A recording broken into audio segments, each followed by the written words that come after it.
Hi guys, so Johnny Mercer is a Tory MP and the Under Secretary of State for Defence. Now, he's going to attack the Labour Party by suggesting that they're treating the armed services like fools, because they're suggesting that the Labour Party spent more on defence than the Conservative Party. And if anyone has any further to say on that, well, his rebuttal to them is, I actually fought in Afghanistan. Like that's a rebuttal. But let's hear what he had to say. Thank you. Thank you very much, Mr. Speaker. And it's been an interesting debate. And as you well know, Mr. Deputy Speaker, I thoroughly enjoy any debates in the House that are on military or veterans matters. And today has been another one. I think there's been some very enthusiastic contributions, which is fantastic to see. Some of them slightly light on detail and facts, and I'm not going to work through sort of correcting all of those, because I understand the premise of the debate, and I will respond to a couple of the points that have been made up. But I would just gently say that we must never treat our service people like they're stupid.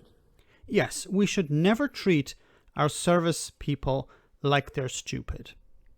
In this country. And for members to claim that under a Labour government everything has been okay, and under a Conservative government they've slashed and burned the military, is treating people who serve and people in this country like they're stupid. Yeah, we don't want to treat these people like they're stupid. So I'm sure Johnny has no problem with us looking at the data. You can see here, it says, and I'll leave a link to this information in the description of the video. It says here, UK military spending, defence budget from 1960 to 2021.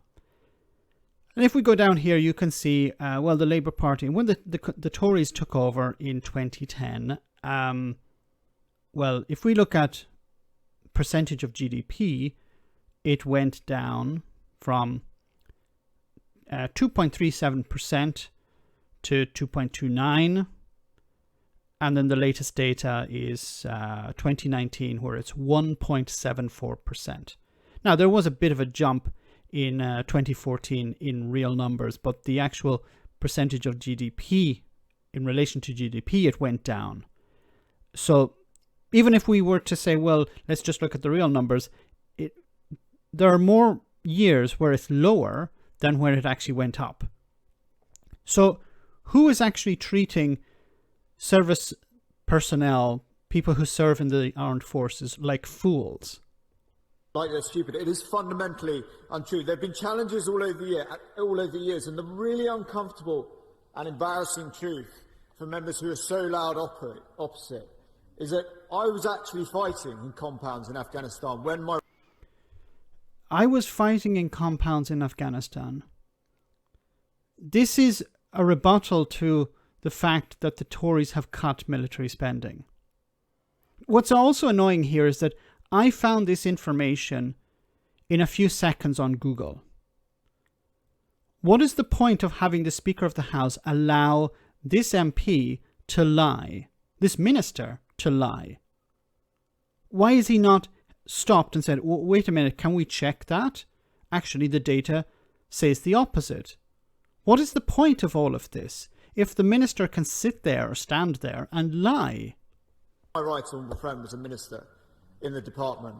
And I'll tell you for now, Mr. Deputy Speaker, it was a deeply unpleasant experience. It was a deeply unpleasant experience. What is he talking about? The cuts? Because if he's talking about cuts, there weren't cuts. Well, there were some cuts, but nothing in comparison to what the Tories have been doing. If he's talking about his experience, then I can understand that. So you would think somebody, so is he against war? Well, let's actually look at his voting record if he's against war.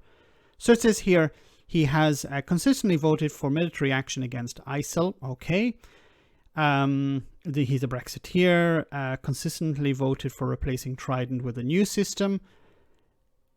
He voted against investigations into the Iraq War. Now, there was only one vote back in 2016, but he voted against investigations into the Iraq War. Why would you do that? He consistently voted for use of UK military forces in combat operations overseas. So if he was not happy with what the Labour Party were doing when he was in his in the battlefield, then why would he vote for more action and at the same time support a party that is cutting investment? That doesn't make any sense to me. He's pro-war, but not actually pro-money for the soldiers. And made more unpleasant by the management and the leadership of the department at the time. So I will take no... So it's not about the money, it's just about the management. Lessons, I'm afraid, in party politics when it comes to what has happened with defence. Look, these people are charlatans, they're liars, they're crooks, and unfortunately, in the House of Commons, they're not being called out on it. Really, if you look at the centre of the picture, you have the Speaker of the House. What is his role? What is the point of him there? Is it just to tell people, now it's your turn? Is it to interrupt from time to time to say, it's time to go for a cup of tea? What is it? What is his role? What is the point of this? I was able to find this information in a few seconds using Google. I was able to present a rebuttal to the minister. And the Speaker of the House just sits there. I think this is disgusting and it's dangerous because it's eroding democracy. A minister's job is to stand up in Parliament and provide information to Parliament. They're supposed to be scrutinised on that. It should be the role of the Speaker of the House to intervene and correct mistakes. Yes, there is a mechanism for MPs or ministers to come back and correct the record. But do you think a Tory is going to do that? Do you think Boris Johnson is going to do that? Do you think Michael Gove or anyone else in the cabinet are going to do that? Of course not. They don't give a crap and they're not being held accountable for it. I don't know what else to say.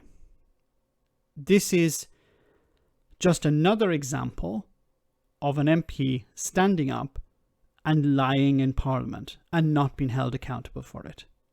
Let me know in the comment section, guys, what you think. As always, your comments are greatly appreciated. Thanks a lot. I want to say a big thank you to all of my patrons. You ensure that this channel continues to exist. I'm eternally grateful for all of your support. If you join Patreon, you will receive instant access to our Discord server, where we have both audio and video chats. You can chat with me and other patrons, where we discuss important and non-important issues. Becoming a patron per month costs about the same as a large coffee, so why not check it out?